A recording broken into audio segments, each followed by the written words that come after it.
Fala aí, beleza? Seja muito bem-vindo e muito bem-vinda. Eu sou Fabrício Veronese e essa é a terceira aula do Desafio DevOps e Cloud, um evento para te ajudar a ser capaz de criar soluções DevOps de ponta a ponta e construir um dos perfis mais valorizados e bem pagos pelas grandes empresas. Se você ainda não assistiu aos vídeos aqui anteriores, pausa e vai lá assistir. Depois você volta para cá, porque nessa aula nós vamos colocar a nossa aplicação na nuvem e eu vou te mostrar como fazer isso no principal cloud provider do mercado, a AWS. Cara, por incrível que pareça, hoje em dia ainda é muito comum vermos profissionais sem conhecimentos básicos em nuvem, mas o mínimo que você precisa saber é como colocar a sua aplicação no ar, de forma rápida, segura e escalável. Isso não significa que você vai se tornar um especialista em computação em nuvem, mas já passou da hora de você conseguir fazer o deploy das suas próprias aplicações. Só para você ter uma ideia da importância de saber trabalhar com nuvem, a Gartner já afirmou que até 2028, ou seja, em apenas 4 anos, a cloud vai se tornar uma necessidade de negócio e que vai quase dobrar o faturamento global, chegando a 1 trilhão já em 2026, que é mais do que se gasta com qualquer outra plataforma existente. Fala-se, inclusive, que a cloud vai definir padrões de segurança e que até 2028, 70% dos workloads vão rodar em ambiente de nuvem. Então, ignorar a nuvem e se limitar a ambientes on-premise não é uma escolha inteligente. Para se manter competitivo no mercado e mais, para você melhorar a sua empregabilidade, você precisa aprender a trabalhar em ambiente de cloud. Não dá para deixar para aprender só quando tiver um projeto que utilize essa tecnologia. Aliás, isso é uma grande característica da síndrome de vira-lata, ou seja, esperar uma oportunidade cair no colo para só então começar a estudar. Ou pior, esperar que a empresa invista na sua capacitação para você evoluir.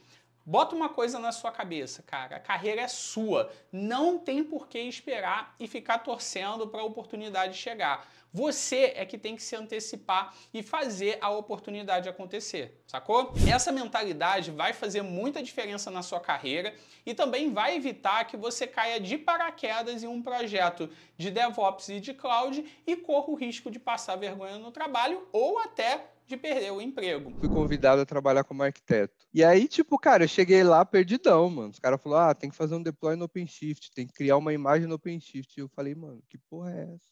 Kubernetes? O que é réplica set? O que é Ingress Controller?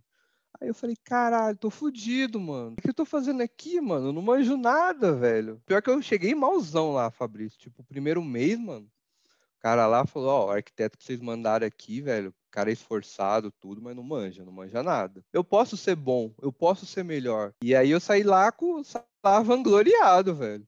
Entreguei monitoração nos Zabbix, entreguei monitoração no OpenShift. Pensa, o cliente te escurraça, porque você é ruim, não sabe da parada, e depois o cliente pede você em outro projeto, velho. Se não fosse, Fabrício, te juro, velho, mano, hoje eu não teria tido essa promoção aí de arquiteto enterprise aí. Tipo, dobrei o salário, entendeu? Então, se você quer se tornar um profissional de alto nível, daqueles lembrados como referência de qualidade, você precisa agir agora e aprender muito bem. Pelo menos um dos 3 cloud providers, AWS, Azure e GCP.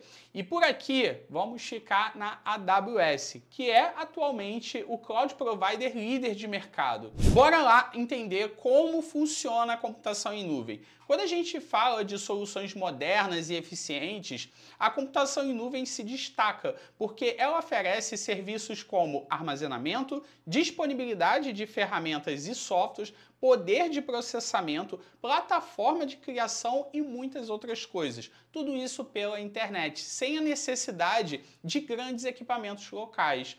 Um outro ponto em relação ao on-premise é em relação ao custo de gerenciamento e manutenção da infraestrutura, como, por exemplo, custo com hardware de servidor interno, licenças de software e profissionais para oferecer o suporte. A própria criação dos ambientes é mais complexa e mais demorada quando a gente compara com ambientes de nuvem. E, como eu falei antes, as grandes empresas já estão ligadas nisso e adotando o cloud com muita força, porque a demanda por processos mais ágeis, recursos de integração e escalabilidade dos sistemas só aumenta a cada dia. E a necessidade de se manter competitivo no mercado também. Então, saber trabalhar bem com a cloud te dá uma enorme vantagem profissional. Com a nuvem, você pode criar, testar, implementar e monitorar aplicações de forma muito mais ágil e eficiente, utilizando infraestruturas flexíveis, ferramentas integradas e recursos praticamente ilimitados. E, cara, isso não só acelera os ciclos de desenvolvimento, como também oferece soluções de escalabilidade e resiliência que seriam muito complexas e custosas em ambientes tradicionais. Então, os profissionais que não se atualizarem e adicionarem as vantagens de cloud no seu repertório correm o risco de se tornarem ultrapassados, perdendo espaço para profissionais mais versáteis e atualizados com as demandas atuais do mercado. Cara, presta atenção aqui. Uma das melhores decisões que você pode tomar é combinar os conhecimentos de cloud e de DevOps, porque ao dominar ambos, você passa a ser capaz de entregar e criar soluções modernas, escaláveis e confiáveis, que aproveitam o melhor da flexibilidade da nuvem. Assim, você desbloqueia um novo nível de eficiência e inovação e se torna um profissional de extrema importância em qualquer equipe, aumentando o seu valor no mercado e as suas oportunidades de crescimento na carreira. Eu tenho mais de 15 anos já de experiência em TI, né? Mas de uma certa forma me acomodei. Parei no tempo. O mercado se atualizando e eu não me atualizei. 2 anos e meio atrás eu me via estagnado no mercado, sem aumento de salário e sem novas perspectivas, né? O mercado pesou e eu fiquei desempregado. E aí eu decidi me especializar inicialmente somente em cloud, mas ainda não era aquilo, ainda faltava algo mais. Foi quando saiu o DevOps Pro e o curso dele me ajudou a chegar onde eu estou hoje, né? Eu estou muito bem empregado numa multinacional, uma empresa grande. Eu já entrei como DevOps 2. Reunião de projeto, me apresentaram para a equipe. Né? A minha função é engenheiro DevOps. Então bora lá para a tela do computador e aprender mais sobre a cloud e como aplicar na nossa solução. Mas afinal de contas, o que é computação em nuvem? Computação em nuvem é o uso ou fornecimento de recurso computacional como CPU, memória, armazenamento para execução de aplicações ou até a utilização de uma solução completa de software remota pela internet. Então, basicamente, quando a gente fala em computação em nuvem, é utilizar recurso computacional ou serviço de software como um serviço de forma remota.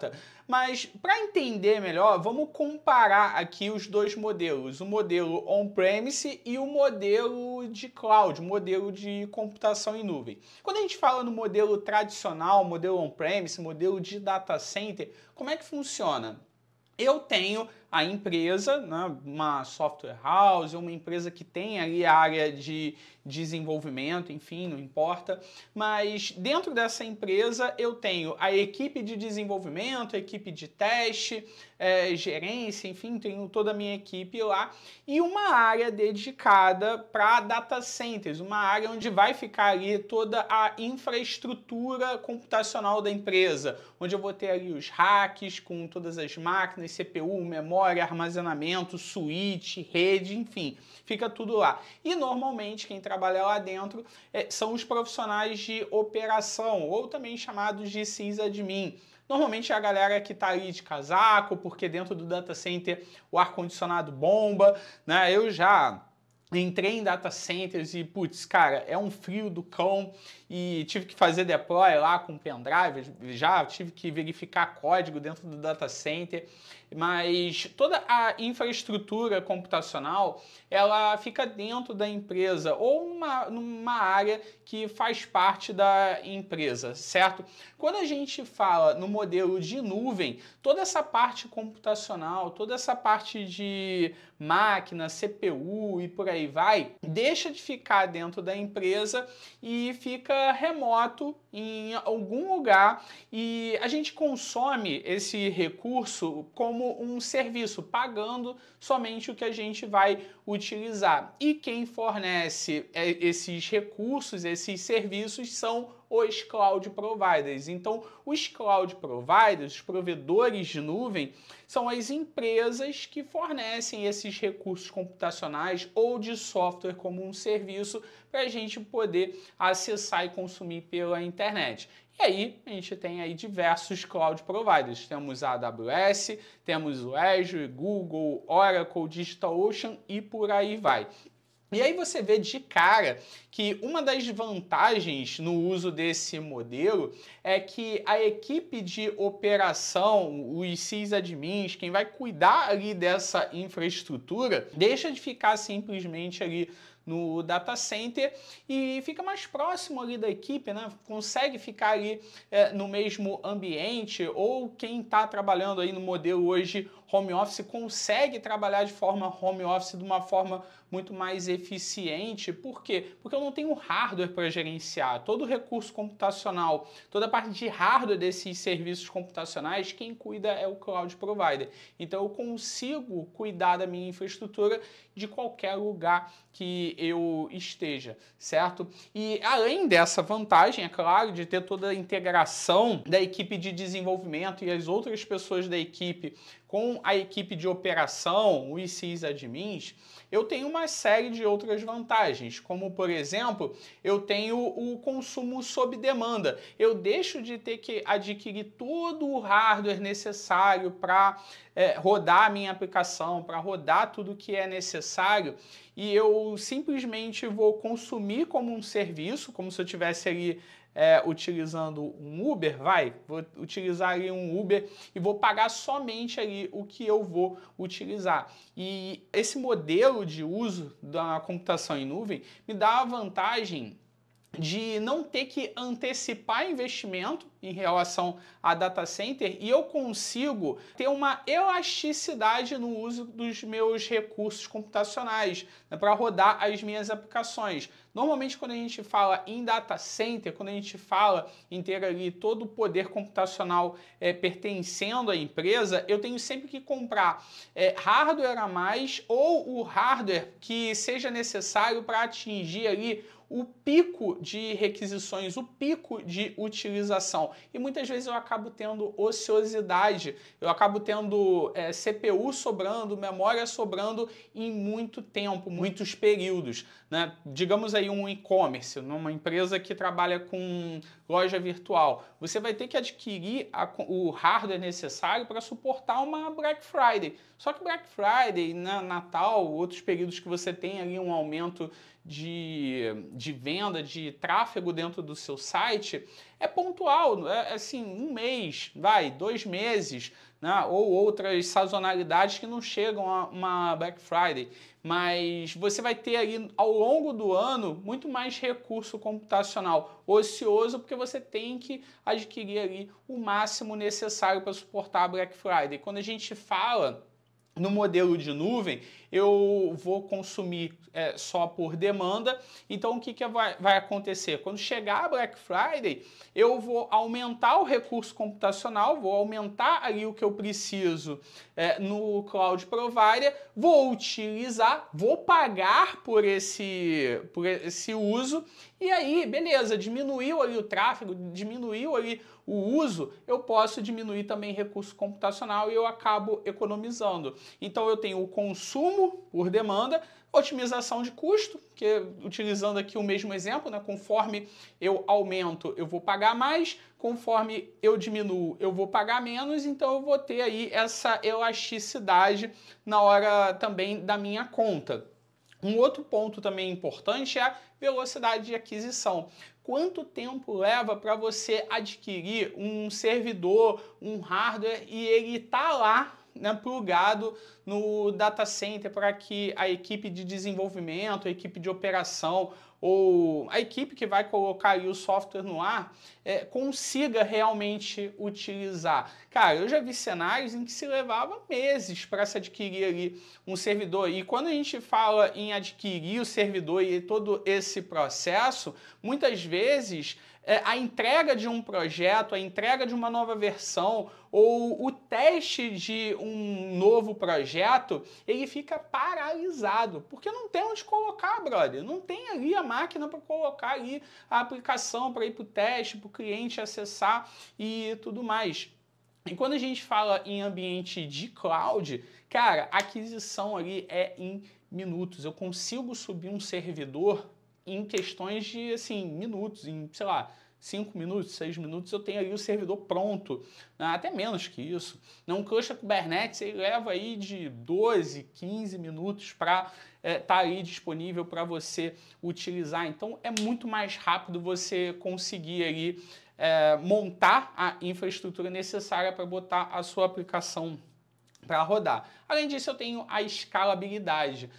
Como eu também falei do exemplo da Black Friday, eu consigo aumentar e diminuir os meus recursos para suportar ali a quantidade de requisições que eu estou recebendo. É claro, cloud não faz mágica. A sua aplicação ela precisa estar pronta para esse tipo de arquitetura, para esse tipo de escala. E além disso, né, eu tenho a simplicidade no gerenciamento. Eu garanto para você que é muito mais simples você montar a rede, você provisionar e conectar máquinas virtuais, bancos de dados, clusters Kubernetes no ambiente de cloud do que no ambiente físico, no ambiente on-premise. Além disso, você consegue utilizar diversas ferramentas de DevOps no mercado como Terraform, Ansible e por aí vai, para facilitar ainda mais esse gerenciamento. Então, essas são algumas das vantagens no uso de computação em nuvem. Mas é importante você entender o seguinte, quando a gente fala em cloud, não é simplesmente pegar a máquina virtual ali que eu tenho no meu data center e colocar na nuvem. Não, eu tenho tipos de serviço de cloud que eu posso utilizar e você identificar a necessidade, identificar qual o melhor tipo de serviço vai te atender, vai fazer você ter muito mais agilidade, otimização no custo de cloud e também diminuir a carga operacional da sua equipe. Basicamente, eu tenho 3 tipos diferentes de serviços de cloud. Eu tenho o modelo IaaS, infraestrutura como serviço, eu tenho o PaaS, que é o plataforma como serviço, e eu tenho o SaaS, que é o software como serviço. Aqui eu estou mostrando os 3, né, fazendo uma comparação com o modelo on-premise, onde eu tenho aqui o verde, que é tudo que eu gerencio, gerenciado por mim ou pela minha equipe, e eu tenho aqui a parte laranja, que é gerenciada pelo Cloud Provider, é responsabilidade do Cloud Provider. Quando eu falo no modelo on-premise, tudo é responsabilidade minha. Máquina virtual, rede, sistema operacional, instalar runtime, fazer o deploy da aplicação, cuidar dos dados dessa aplicação, tudo é responsabilidade minha. Então, digamos que eu tenho que subir uma aplicação que é desenvolvida em Java. Eu vou ter que cuidar da máquina virtual, do hardware, tudo mais. Vou ter que instalar o sistema operacional, né? No caso, sei lá, um Linux da vida. Vou ter que instalar a JVM, fazer o deploy da aplicação, configuração de banco de dados, backup do banco e tudo mais. Esse no modelo on-premise. Quando a gente fala no IaaS, no infraestrutura como serviço, já é diferente. Eu passo a ter alguns elementos como responsabilidade do Cloud Provider. Basicamente, no IaaS, que é uma máquina virtual, por si só, eu tenho aqui a responsabilidade de todo o hardware e virtualização do Cloud Provider. Então, rede, backup de disco, Cara, cuidar de toda a parte de hardware em si é responsabilidade do cloud provider. Na parte de sistema operacional, para cima, já é responsabilidade minha. Então, a partir do momento em que eu solicito a criação de uma máquina virtual no cloud provider, ele vai me entregar aquela máquina virtual para eu poder acessar, beleza? Ele vai cuidar de armazenamento, do gerenciamento ali do disco, CPU, memória, o controle de acesso aos hardwares e tudo mais. Mas gerenciar o sistema operacional para cima é responsabilidade minha. Então, rolou aí uma atualização do Linux. Cara, eu vou ter que fazer. Eu vou ter que instalar JVM para colocar a minha aplicação em Java. É responsabilidade minha. Deploy da aplicação, banco de dados, backup do banco. Então, tudo isso eu vou ter que fazer. É diferente de cuidar do armazenamento em si, gerenciamento do hardware que o cloud provider vai fazer. A rotina de backup, de restore, eu vou ter que fazer. Certo? Então, isso é um ponto muito importante. Então, você vê que é um modelo mais próximo aqui do modelo on-premise, onde o cloud provider vai ter ali a menor responsabilidade em relação aos outros serviços. Quando a gente fala em plataforma como serviço, PaaS, você vê que, cara, o cloud provider aí passa a ter muito mais responsabilidade. Então, a carga operacional que eu vou ter em relação aos recursos é muito menor. Runtime, middleware, sistema operacional, virtualização, servidores, armazenamento, rede, tudo isso quem vai cuidar é o cloud provider. Eu vou ter que me preocupar em subir, em fazer o deploy da minha aplicação no ambiente. Instalação da JVM, vai estar pronto lá, o cloud provider vai entregar. Sistema operacional, o cloud provider vai entregar. Saiu uma atualização do Linux ali que tem que ser feita e tal. Cara, quem tem que fazer isso é o cloud provider. Na verdade, você muitas vezes nem sabe qual é o sistema operacional que está rodando ali por debaixo dos panos. Você tem acesso à plataforma para fazer o deploy da aplicação e você vai cuidar do deploy da aplicação e também dos dados dessa aplicação. Um exemplo aqui é o ECS, o Elastic Container Service, onde você vai ter ali um ambiente, você faz o deploy da sua aplicação ali em containers e funciona. Tem o Azure App Service, tem o Cloud Run também do Google, tem diversos exemplos aí de plataforma. Os próprios serviços de Kubernetes dos cloud providers, como EKS, AKS, GKE, são exemplos também de plataforma como serviço. Você não tem que fazer o setup do cluster Kubernetes, você solicita ali a criação dele e você vai ter ali o cluster Kubernetes para você utilizar, que é justamente o que a gente vai fazer aqui hoje. E aqui, para encerrar, eu tenho o software como um serviço, onde eu vou simplesmente consumir ali o software. Um exemplo, Office 365, que eu vou utilizar o Office, vou utilizar ali PowerPoint, enfim, vou utilizar o serviço de e-mail e, cara, não tem que me preocupar com instalação, com hardware, com nada disso, só com o meu acesso realmente. Google Docs, Google Drive, todos esses caras são softwares como serviço. E aí, a minha preocupação ali é simplesmente utilizar o software. Então, é importante você entender esses tipos de serviços, entender qual é o tipo de serviço do serviço que você está utilizando para você saber ali o nível de responsabilidade seu e do cloud provider, certo? Agora que você entendeu esses conceitos, vamos falar aqui do cloud provider que a gente vai utilizar aqui, que é a AWS.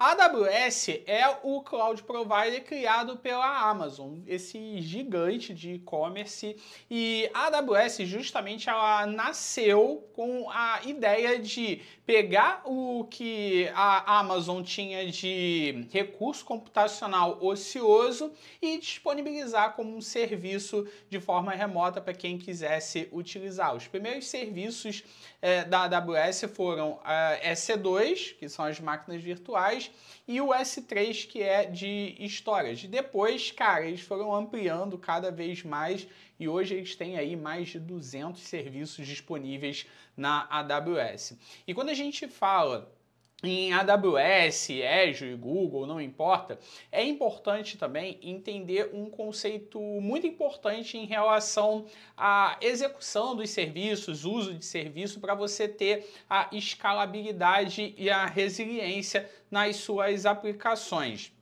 que é o conceito de região e zona de disponibilidade. Aqui eu vou falar sobre a AWS, mas esse conceito também é utilizado nos outros cloud providers. A AWS, ela tem ali seus diversos data centers e eles são distribuídos, são espalhados aí por todo o mundo. Então é importante você entender como é feita essa distribuição para você criar os seus serviços. E aí eu tenho dois conceitos básicos aqui, que é região e zona de disponibilidade. A região nada mais é do que o local do mundo, né, o local do globo, onde a AWS tem ali recurso computacional, que tem ali o seu data center. E se você olhar aqui nesse mapa da infraestrutura global da AWS, você vai ver que, cara, tem diversos lugares do mundo onde a AWS tem a sua infraestrutura. E você tem a possibilidade de utilizar qualquer um desses caras da onde você estiver. Então, você está aqui no Brasil ou está aí em algum outro país, se você quiser utilizar os recursos aqui dos Estados Unidos, da Europa, aqui do Brasil, você pode sem problema nenhum. Aqui eu tenho o print aqui com as regiões atuais, né? Inclusive tem aqui uns de vermelho que vão ser lançados em breve. Os verdes aqui, eles já estão em funcionamento. E é provável que, dependendo do momento que você está vendo esse vídeo aqui, ele esteja desatualizado, porque a AWS está expandindo cada vez mais. Então, é importante aqui, ó, caso você esteja assistindo tem um tempinho, você clicar aqui no link e dar uma olhada no site atual. Você vai ver aí as regiões atuais da AWS. Mas basicamente a região ela é o local do mundo onde a AWS tem a sua infraestrutura. E aqui, ó, você pode ver o norte da Virgínia, você tem aqui vários outros. Inclusive tem aqui, ó, em São Paulo também. Olha lá, São Paulo é uma região da AWS. Agora, um outro ponto muito importante é a zona de disponibilidade, ou a Availability Zone, a AZ, enfim. A AZ, ou Availability Zone, nada mais é do que o data center da AWS. Então, eu tenho a região, que é um local onde a AWS tem infraestrutura, e eu tenho a AZ, a zona de disponibilidade, ou Availability Zone, onde é realmente uma infraestrutura física da AWS. E eu tenho dentro de uma região diversas AZs. Se você olhar aqui no slide anterior, eu tenho aqui, ó, em São Paulo, eu tenho 3 zonas de disponibilidade, ou seja, eu tenho 3 data centers da AWS aqui em São Paulo. Onde eles ficam? Cara, não faço a menor ideia. Inclusive, por uma questão de segurança, eles não divulgam esses locais, certo? Aqui, ó, no norte da Virgínia, você vê que eu tenho aqui, ó, 6 zonas de disponibilidade. Dependendo da região, eu tenho mais zonas de disponibilidade. Normalmente tem ali no mínimo 3, tá? Eu nunca vi aqui nenhuma que tivesse menos de 3. Então, você tem aí 3 ou mais. Pode ser que em alguma região tenha menos, mas o que eu já vi são ali no mínimo de 3. Então, a zona de disponibilidade nada mais é do que o data center.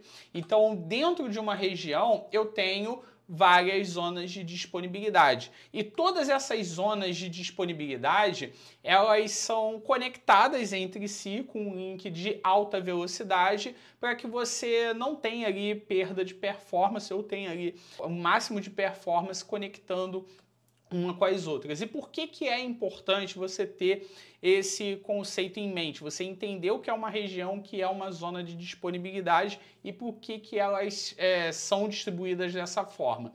Imagina que você está utilizando ali um serviço da AWS numa região em São Paulo e eu só tivesse ali uma zona de disponibilidade, só tivesse uma AZ.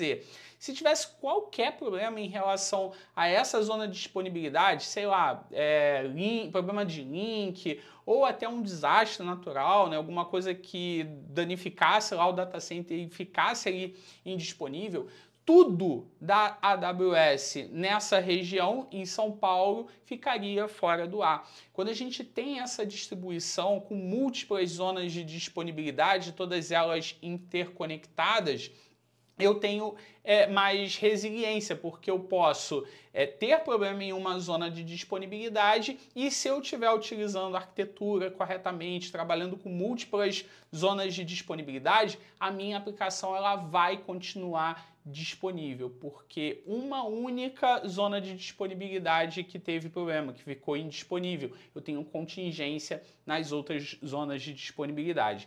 Então, sempre que você montar a sua aplicação, sempre que você montar ali a sua arquitetura, os seus recursos na nuvem, pensa sempre em trabalhar com múltiplas zonas de disponibilidade, com múltiplas AZs, para você ter essa contingência e garantir a alta disponibilidade da sua aplicação. Fabrício, eu posso trabalhar com múltiplas regiões? Pode, mas só cenários específicos, muito específicos, você vai fazer isso, porque quando você começa a trabalhar com múltiplas regiões, aí o custo para manter essa infraestrutura, para manter essa arquitetura, ele aumenta consideravelmente. É claro, você vai trazer muito mais resiliência, alta disponibilidade para a sua aplicação, mas você tem um custo em relação a isso. Agora, qual região que você deve utilizar? Depende, você tem que ver os requisitos do projeto, você tem que ver aonde os seus clientes atuam mais, onde você tem mais pessoas acessando, porque é claro que dependendo da localização, isso vai impactar em relação à latência e tudo mais. Então, tudo isso depende do projeto, você tem que levantar os requisitos para tomar essa decisão. Bom, agora que você entendeu o que é cloud, já entendeu um pouco mais sobre a AWS, a distribuição regional, né, o conceito de região, zona de disponibilidade, vamos ver aqui o cadastro na AWS, ver como é que funciona aqui o painel administrativo para a gente começar a trabalhar aqui e criar o nosso cluster Kubernetes no EKS. O primeiro passo para a gente começar aqui a trabalhar com a AWS é que você crie uma conta sua na AWS. Para fazer o cadastro, para ter essa conta na AWS, você não vai pagar nada. Você não vai pagar nada para ter ali a sua conta pessoal. Então, para isso, você vai ter que vir aqui, tá? E criar a sua conta na página principal, em aws.amazon.com. E aí, seguir todo o passo a passo de cadastro. É importante o seguinte: aqui de cara você não vai ser cobrado em relação a nada, você só vai pagar realmente os serviços que você vai consumir. A sua máquina virtual, o seu cluster Kubernetes, o seu SES, enfim, o que você criar, você vai ter que pagar. E para isso, você precisa ter um cartão de crédito. E por isso, nesse momento em que você vai fazer aqui o cadastro, você já precisa colocar o cartão de crédito. Ah, mas eu não vou consumir nada, Fabrício. Beleza, mas aí precisa validar essa conta para você fazer ali o pagamento. Ah, Fabrício, mas eu não tenho ali um cartão de crédito, não tenho como colocar ali porque eu não tenho. Tem diversas soluções hoje no mercado para você criar um cartão de crédito pré-pago, onde você antecipa ali o que você vai utilizar e aí você consegue ter um cartão de crédito para utilizar aqui e vai funcionar de boa. No seu cadastro inicial, ele vai fazer uma validação desse cartão, debitando ali $1 e depois ele estorna. Então, se você estiver utilizando pré-pago, é importante você ter ali mais ou menos $1, $2 para ele poder validar essa cobrança. Depois ele vai estornar ali e tá tudo certo, você vai poder utilizar para criar os seus serviços na AWS.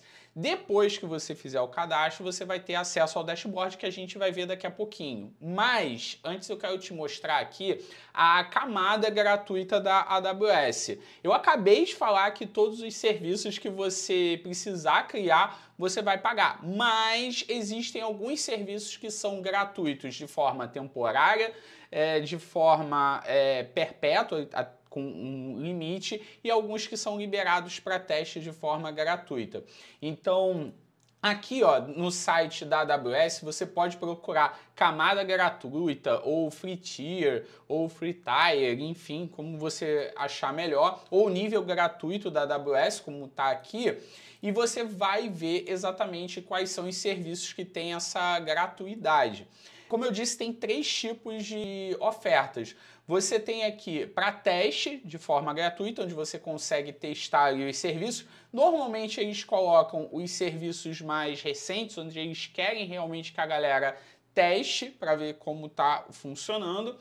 Você tem aqui um período de 12 meses gratuitos, onde você faz o seu cadastro, ele libera nesses 12 primeiros meses, nesse 1 ano, alguns serviços de forma gratuita, claro que com limitações. E você tem também o sempre gratuito, que é o Always Free, onde você tem alguns serviços e alguns limites de consumo, onde você não vai pagar nada.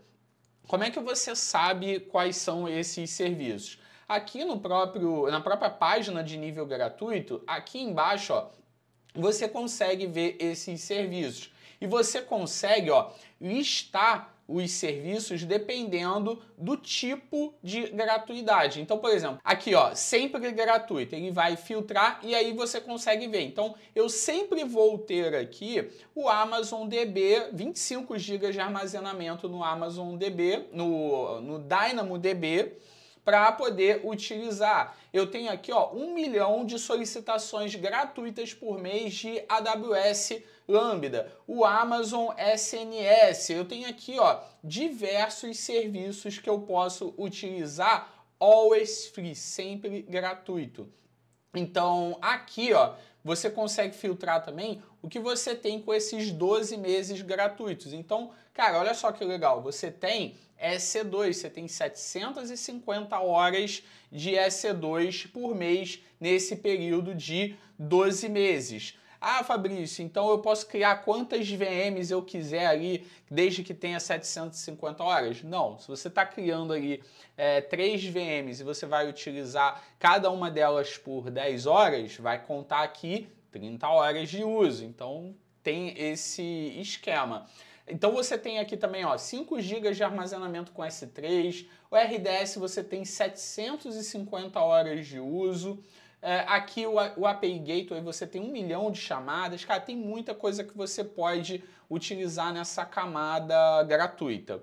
Ponto importante aqui, o que a gente vai utilizar aqui hoje, a criação do cluster Kubernetes utilizando o EKS, ele não está na camada gratuita. E por conta aqui da aplicação, do que a gente vai utilizar aqui na nossa semana, o perfil de máquina que eu vou utilizar no EKS, ele também não está na camada gratuita.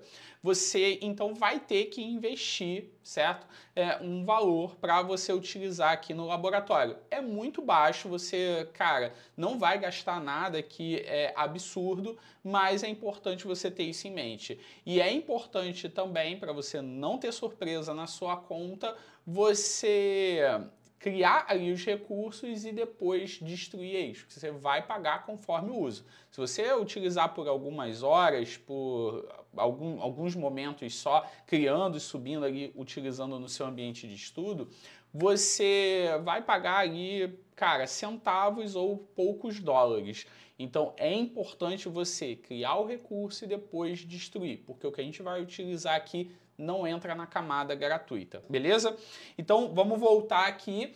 Dito isso, eu vou fechar aqui e assim que você fizer esse cadastro aqui na AWS, você vai dar de cara com com esse painel aqui, que é o dashboard da AWS, onde você consegue criar os seus recursos, você consegue ver aqui o valor da sua fatura. Ó, aqui embaixo ele mostra mais ou menos quanto eu gastei aqui, ou melhor, quanto eu investi, né, nos meus estudos aqui em cloud durante esse período, quanto tá mais ou menos ali a minha conta. Você vê que tá ali em 29 cents, comparando aqui com o mês passado, foi aqui, ó, 3,79 centavos.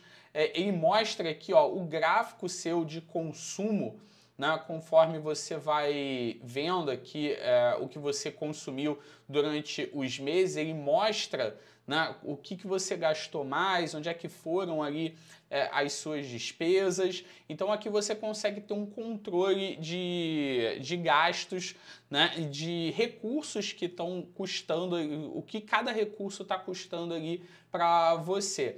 Então é importante você verificar aqui sempre para você ter também controle do quanto você está consumindo, beleza? Então fez o cadastro, você vai dar de cara aqui com esse painel. Mas tem um ponto muito importante. Essa conta aqui, que é criada quando você cria sua conta na AWS, é o usuário root da sua conta. É o The Chosen One, certo?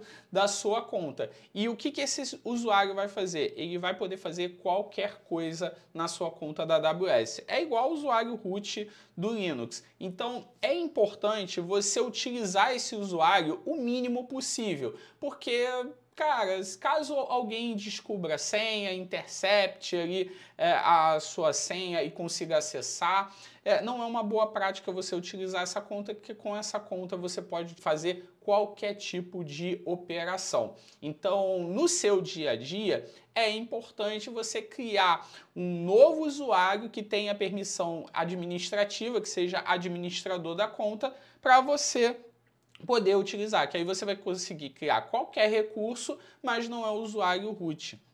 Inclusive, você não vai ter acesso direto aqui às contas, fazer pagamento e tudo mais. Então, criar um novo usuário é uma boa prática por conta disso, para você não utilizar o root. E caso você tenha alguém aí da sua equipe ou que estude junto com você, que você queira, né, colocar ali permissão para acessar os seus projetos, você vai fazer ali a criação de outro usuário, você vai dar a permissão correta. Não é uma boa prática ficar compartilhando o mesmo usuário e a mesma senha com uma porrada de gente. É importante você ter esse controle, até porque a criação de usuário não entra aqui na parte de cobrança. Ó, você vê que aqui, em momento nenhum, tem cobrança em relação a usuários, não tem nada disso. Então, pode criar ali a quantidade de usuários que você quiser, que você não vai ter cobrança a mais em relação a isso. E para fazer a criação de usuários, para você conseguir dar esse permissionamento, eu quero falar com você sobre o primeiro serviço que nós vamos utilizar da AWS, que é o IAM, é o Identity and Access Manager, é o controle de identidade de acessos da AWS. Aqui no meu painel eu já tenho o IAM de cara, porque é um cara que eu utilizo muito. Estou sempre dando aula aqui, crio usuário, eu gosto de criar usuário para cada live, apresentação ou aula que eu estou fazendo. Eu tenho um usuário meu ali de estudo, então eu tenho esse controle aqui, então eu acabo utilizando muito.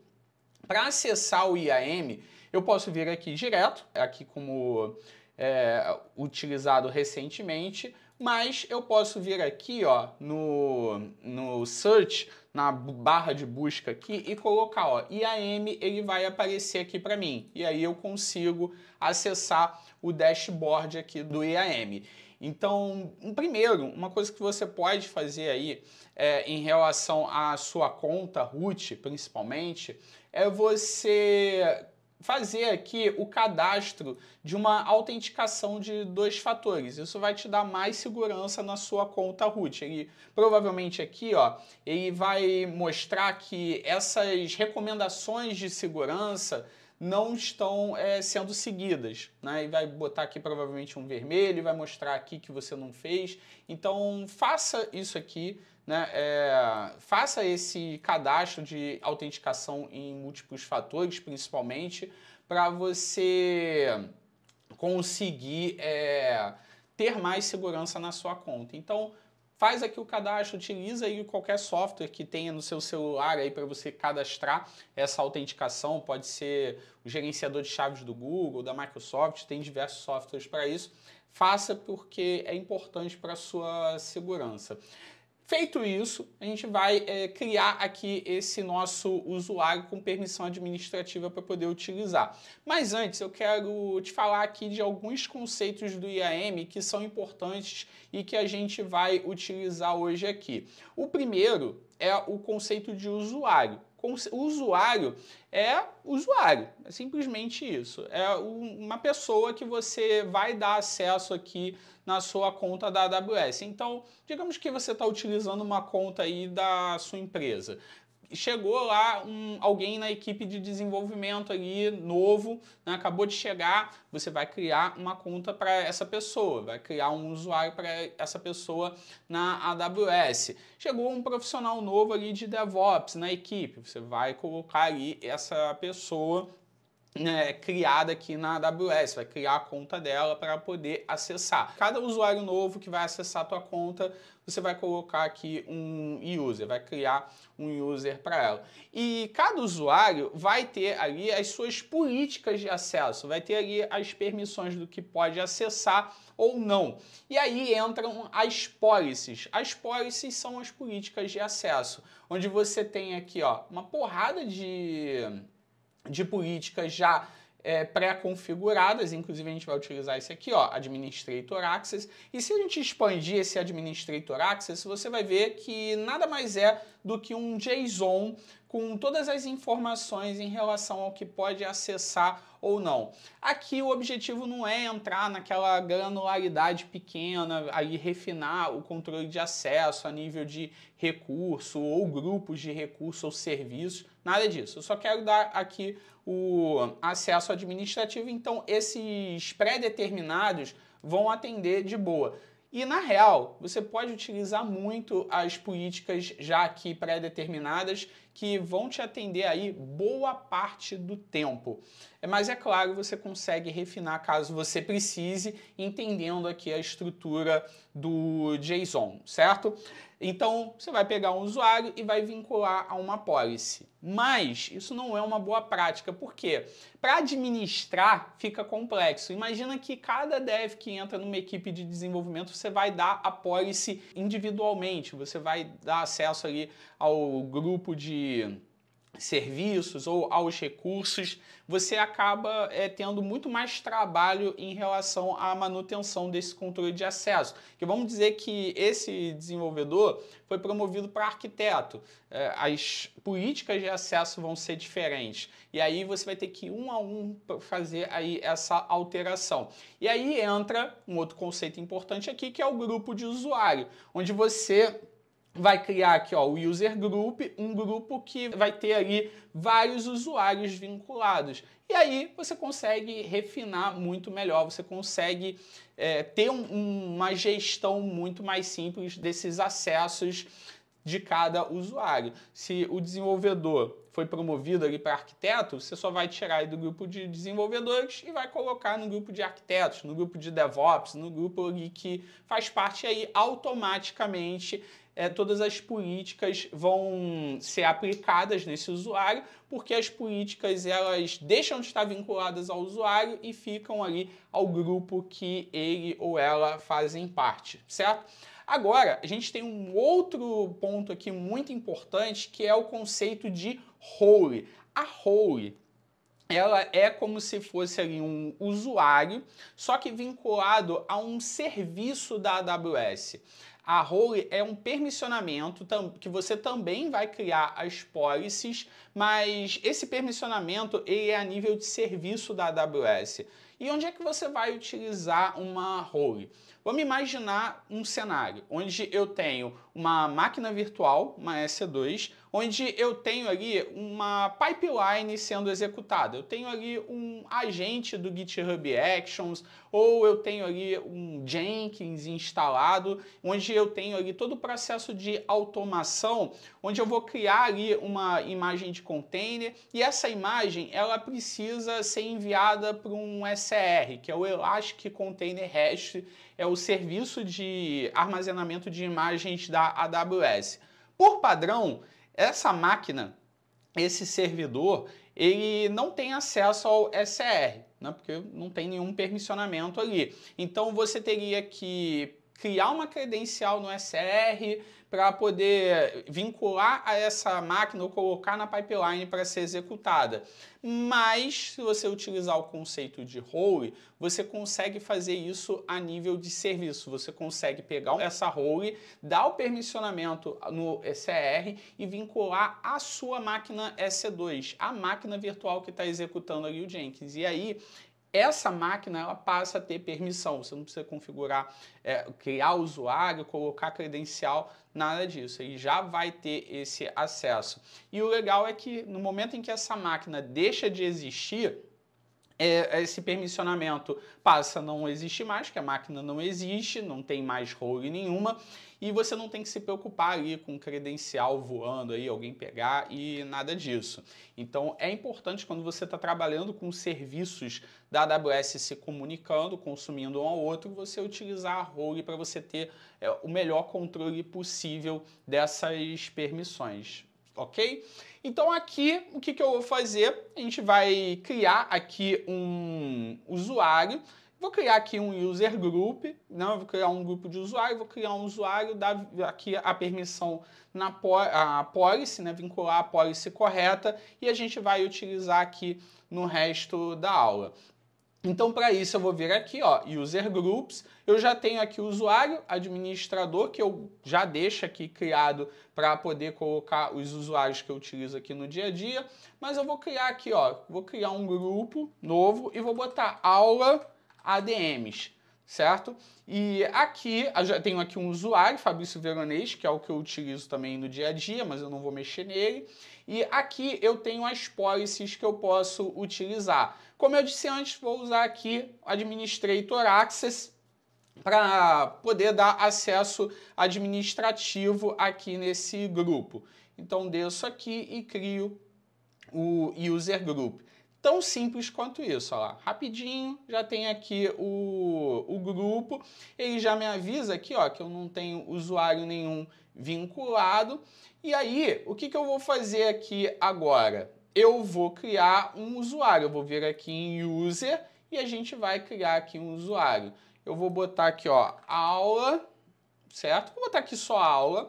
E é importante o seguinte, colocar aqui esse cara marcado. Por quê? Se eu não marcar essa opção, esse usuário ele não vai conseguir acessar o dashboard, esse manager console, né, que é a interface web da AWS. Então é importante marcar, senão eu só vou conseguir utilizar ele em ferramentas de CLI e tudo mais, que não é o caso só que eu vou fazer aqui. Eu realmente quero utilizar o dashboard, eu quero utilizar aqui o Management Console. Depois eu vou escolher aqui qual vai ser o provider, o providing de controle de acesso que eu vou utilizar. Tem o Identity Center e tem o IAM. No caso aqui eu vou utilizar o IAM.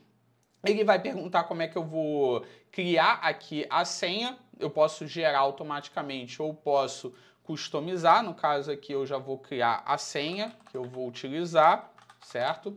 Já criei aqui, posso mostrar a senha ou não, e aqui eu posso marcar para ele solicitar uma nova senha assim que o usuário autenticar. No caso não vou, porque eu vou utilizar aqui só para aula, e agora eu dou um Next aqui e ele vai perguntar, eu quero adicionar um usuário ao grupo, eu quero copiar permissões de um usuário ou eu quero vincular as policies diretamente. Para facilitar o gerenciamento, eu vou adicionar aqui no usuário, né, a um grupo e vou botar o aula ADMS, certo?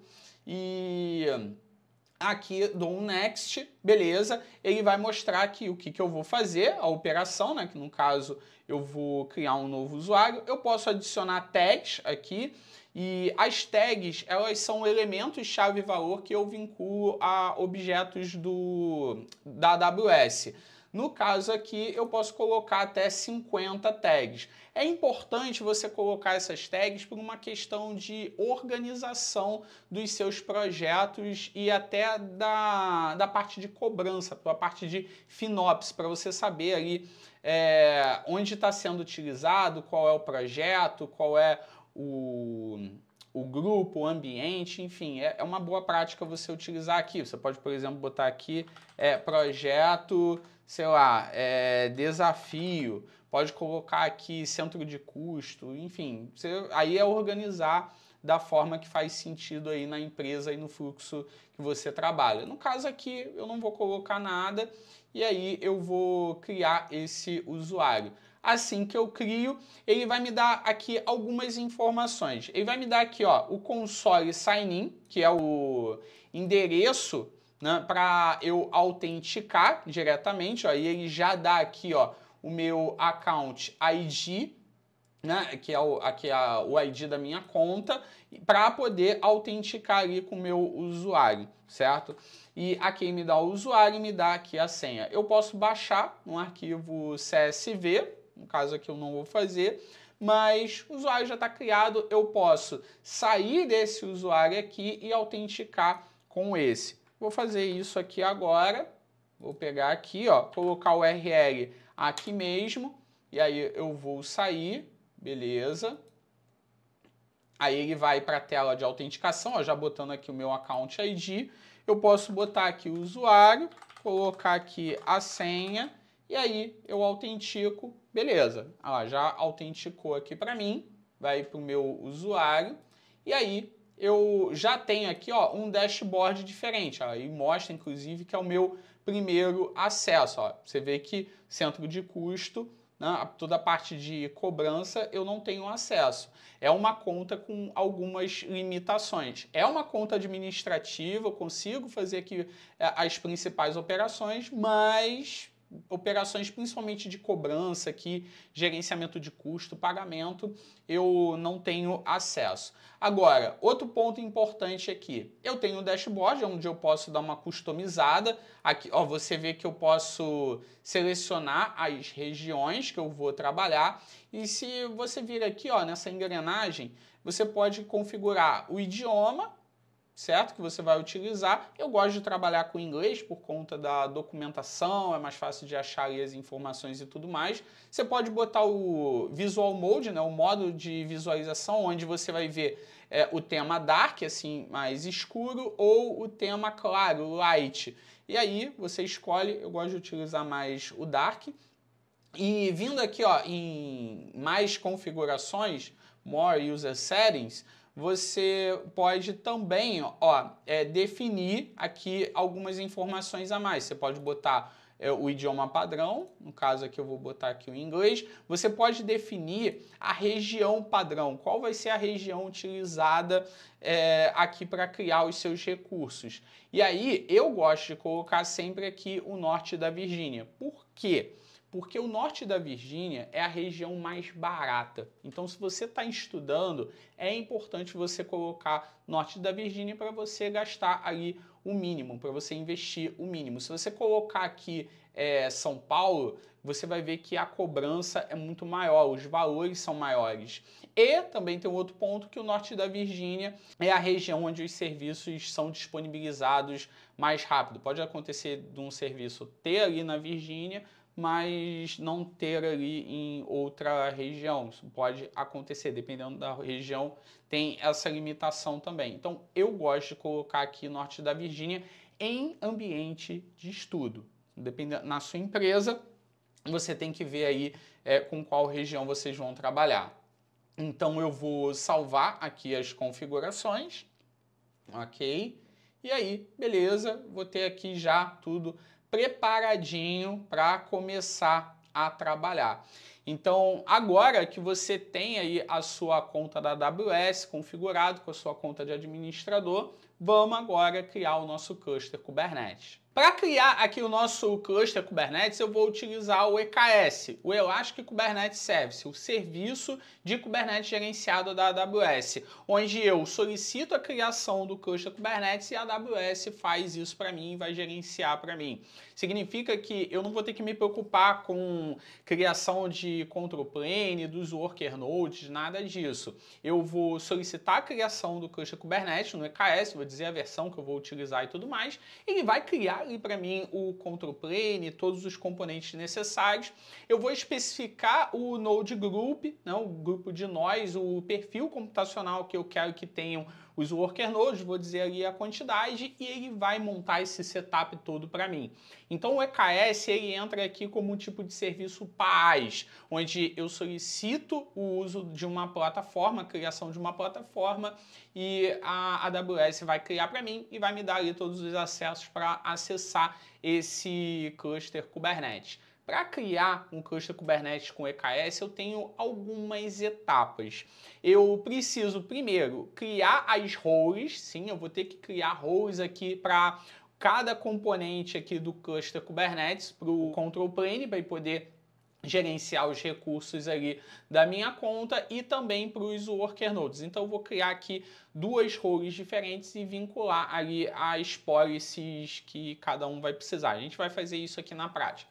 Depois eu preciso montar a estrutura de rede, porque os principais serviços computacionais da AWS, eles ficam vinculados em uma rede. Então é importante montar a estrutura correta de rede. Aqui no caso, eu não vou entrar a fundo em relação aos componentes de rede, não é o objetivo, aqui a gente vai criar o cluster Kubernetes. Então, a gente vai utilizar aqui um serviço chamado CloudFormation da AWS, onde eu tenho ali uma infraestrutura como código declarada e ele cria isso para mim na minha conta. No caso, já tenho aqui o código que a gente vai utilizar para montar toda a parte de rede desse cluster Kubernetes. E aí depois eu vou criar o cluster Kubernetes e o node group em seguida. Então, primeiro, vamos criar aqui as duas roles e depois criar todo o resto. Então, vamos voltar aqui para minha tela e como eu vou criar como eu vou criar duas roles, eu vou vir aqui em IAM, que é o Identity and Access Manager, que é todo o gerenciamento de acesso, e vou vir aqui em roles e criar essas roles aqui para mim.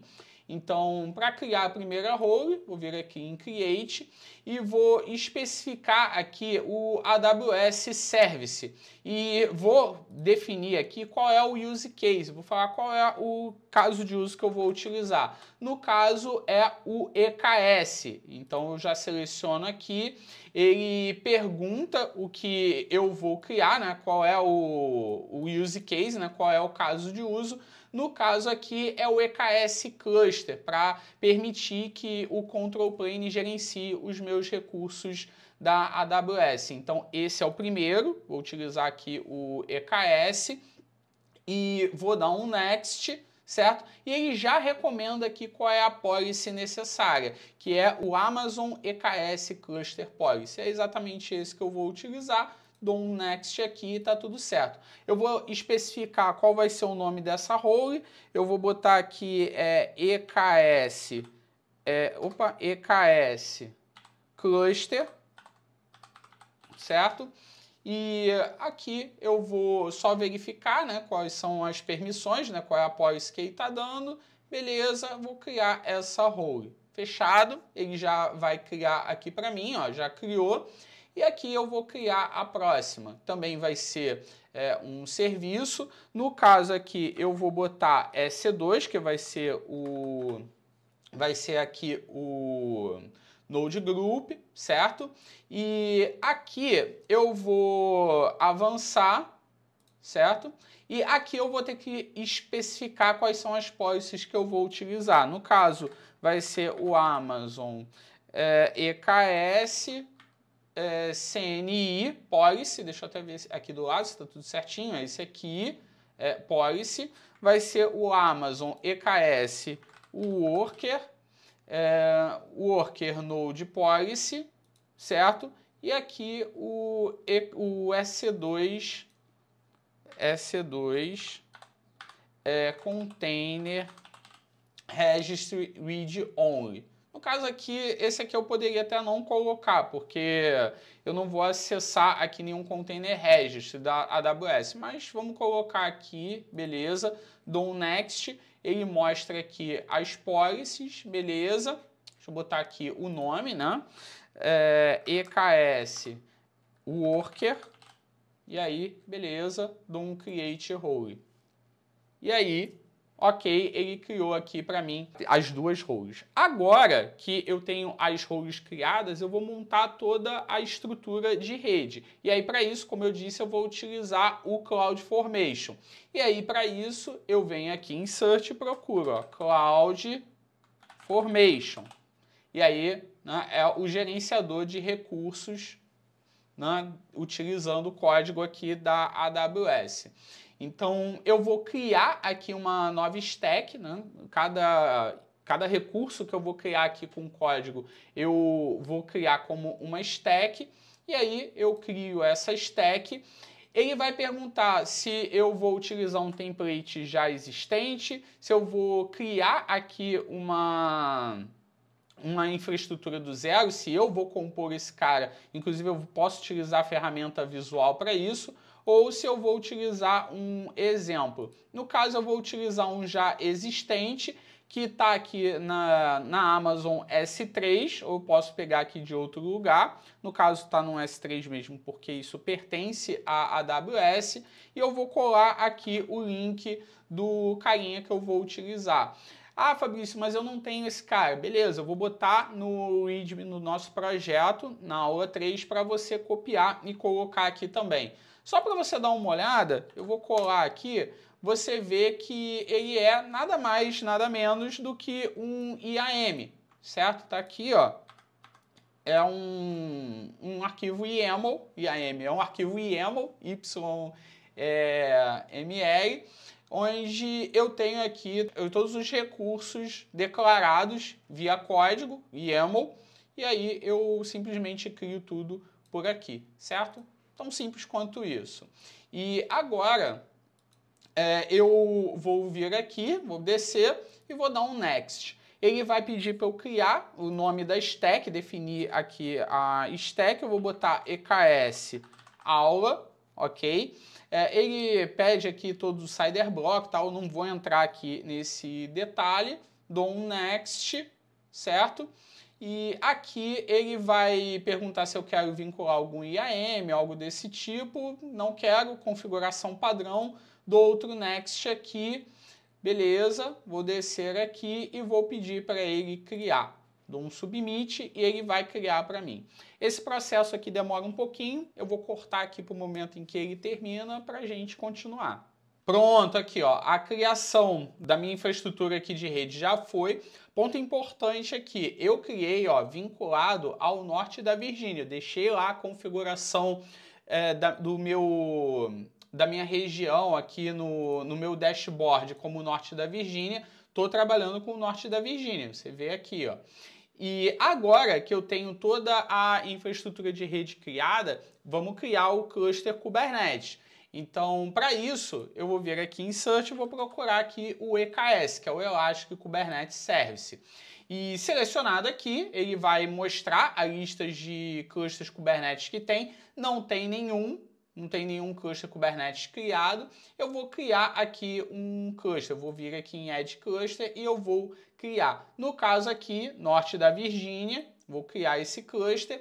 E eu vou fazer todo o passo a passo aqui de criação. Aqui no caso eu vou botar aqui, ó, EKS aula, vai ser o nome do meu cluster Kubernetes. No caso aqui você vê que ele já pede aqui a role que vai ser vinculada a esse cluster. Como eu já tenho a role criada, ele já seleciona aqui. Se eu tivesse outras, ele ia mostrar aqui também. No caso, vou botar aqui, beleza, tudo certo. A versão aqui do cluster Kubernetes, vou botar 1.31. Aqui a parte de acesso, vou deixar aqui padrão, dessa forma aqui mesmo. No caso, se eu quisesse habilitar aqui a encriptação dos meus secrets utilizando o KMS, eu habilitaria aqui, né? Mas no caso não vou utilizar, vou deixar aqui sem encriptação dos secrets. Aqui embaixo também não vou alterar mais nada, vou dar um Next. E agora eu preciso escolher a estrutura de rede que eu vou utilizar. Vou utilizar a que eu acabei de criar aqui, ó, EKS Aula VPC, que eu utilizei lá com o CloudFormation. Vou botar aqui as subnets, que eu vou utilizar também, que são as subnets que fazem parte dessa VPC. Eu vou deixar todas aqui marcadas. Aqui no caso o Security Group, vou utilizar também o Security Group aqui que eu criei, né, com o CloudFormation. Aqui no caso a configuração de IP, que é IPv4, vou utilizar aqui o IPv4. E um ponto aqui muito importante, isso aqui é importantíssimo, que é o acesso ao endpoint, ao API server do Kubernetes. Se eu colocar aqui público, eu só vou poder acessar publicamente. Se eu colocar aqui privado, eu só vou acessar de forma privada, eu não vou conseguir acessar direto da minha máquina. E eu posso trabalhar aqui com público e privado. Se você vai acessar de forma externa, utilizando aqui o kubectl como a gente vai fazer aqui hoje, eu recomendo você deixar em público e privado, porque você colocando apenas público, os worker nodes eles também vão se comunicar com o control plane externamente. Eles vão sair da rede da AWS para poder acessar o API server. Não faz muito sentido, né? Então aqui recomendo botar um público e privado, ok? Beleza, dou um next aqui. Aqui, se eu quero trabalhar com Prometheus, no caso aqui não vou, ou melhor, a gente vai trabalhar com Prometheus, mas internamente na próxima aula. Então aqui eu vou deixar dessa forma mesmo. E aqui no caso a partir de login, não quero trabalhar aqui com nada disso, vou deixar aqui padrão, não vou habilitar log. Aqui no caso os add-ons, né, no caso eu vou trabalhar com CNI, Core DNS, kubeproxy, todos esses caras mesmo. Vou dar um next aqui. E aqui a versão de cada um. Beleza, dou um next. E aí aqui eu só vou revisar tudo e vou criar. Esse processo aqui de criação, ele demora bastante. Vai levar aí em torno de 10, 15 minutos. Então, de novo, eu vou cortar aqui a criação e vou voltar já com tudo pronto. Pronto, então aqui, ó, agora eu tenho aqui criado o meu cluster Kubernetes e eu posso fazer a configuração do meu kubectl aqui na minha máquina. Mas para fazer a configuração, para poder aqui utilizar o meu cluster Kubernetes, eu preciso executar uma linha de comando aqui com o AWS CLI para poder conectar o meu cluster Kubernetes na minha máquina. Então, para isso, eu preciso ter o AWS CLI. Então, eu vou entrar aqui, vou abrir aqui no Google e colocar AWS CLI, certo? Aqui, interface linha de comando, digitei errado. Mas aqui, ó, a ferramenta de linha de comando da AWS para eu interagir com a minha conta da AWS via linha de comando. E eu posso configurar aqui, posso fazer a instalação no Windows, no Mac e no Linux. Então, é só você seguir aqui o passo a passo de instalação e fazer aí a instalação. Eu, no caso, já tenho aqui instalado, ó, se eu vir aqui, ó, AWS, beleza, lá, ele já identificou. E depois que você tem aqui instalado o AWS CLI, é importante também você autenticar a sua conta aqui na sua ferramenta de linha de comando. E aí, para isso, eu vou ter que voltar lá no IAM e criar as credenciais para poder fazer essa autenticação. E aí, para isso, deixa eu abrir aqui uma nova aba, tá? E a gente vai entrar aqui no IAM. Vou vir aqui, ó, IAM, e eu vou fazer aqui esse processo. Eu posso criar um novo usuário, um usuário específico para linha de comando, ou utilizar aqui o próprio aula que eu já tenho aqui criado. Eu vou utilizar o aula, né, porque aqui é uma aula e tal, não vou entrar nessa separação, mas você pode fazer sem problema nenhum. E aí, aqui eu vou vir em Security Credentials e vou criar aqui, ó, um Access Keys, certo? E aí, eu clico aqui em criar, vou utilizar para a linha de comando, vou marcar aqui, né, que eu entendo aqui as recomendações, vou dar um Next, vou dar um Next aqui e vou colocar AWS CLI e vou criar aqui o Access Key. Ele vai criar para mim esse par de chave e valor, ou melhor, ele vai criar aqui esse Access Key e o Secret Access Key, que são duas chaves e a senha, certo? E aqui, depois que eu tenho essa credencial, eu vou vir aqui e vou digitar AWS Configure, certo? E aí ele vai fazer toda a configuração solicitando as informações, o Access Key e o Secret Access Key. No caso aqui eu já tenho configurado, mas eu vou botar aqui de novo, vou copiar aqui essa informação, vou executar, ele vai pedir aqui a Secret, beleza? Vou colar aqui, depois eu deleto aqui essa chave. E aqui ele vai perguntar a região padrão. No caso aqui, eu já tenho o padrão US East 1, que é o norte da Virgínia. Coloca aí também o US East 1, se não tiver padrão, que aí já fica configurado. Eu, no caso, vou dar um Enter, porque já está configurado, dou um Enter aqui também, e aí, beleza, ele configurou aqui a minha conta. Então, agora, eu tenho o AWS CLI instalado e configurado com a minha conta. E aí, para poder acessar o cluster Kubernetes, eu vou executar aqui o comando para fazer a configuração desse cluster na minha máquina, né? Então, eu vou vir aqui, AWS EKS update kubeconfig e vou passar aqui o name, né, o nome do meu cluster, que é, no caso, o EKS aula. E aí ele vai configurar o cluster Kubernetes aqui na minha máquina. Olha lá, beleza. Se eu executar aqui agora, kubectl get nodes, vamos ver. Olha lá, ele conectou. Eu tenho conectado aqui um cluster Kubernetes. Mas, né, o que acontece? Eu não tenho aqui os nós, né, no meu cluster Kubernetes, os worker nodes. Se eu executar aqui também, ó, kubectl cluster info, eu consigo ver as informações aqui do cluster. Lá. Eu tenho um cluster Kubernetes rodando com control plane e tudo mais, mas eu não tenho aqui os nodes, não tenho aqui os worker nodes. Por quê? Porque eu defini aqui a criação do cluster Kubernetes, eu ainda não defini os worker nodes.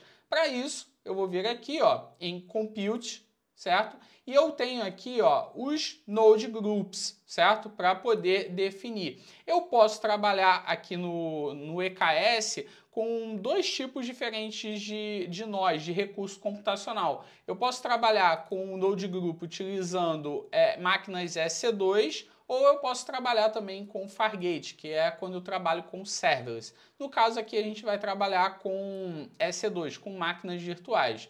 Então eu vou adicionar aqui um node group para definir esse perfil computacional.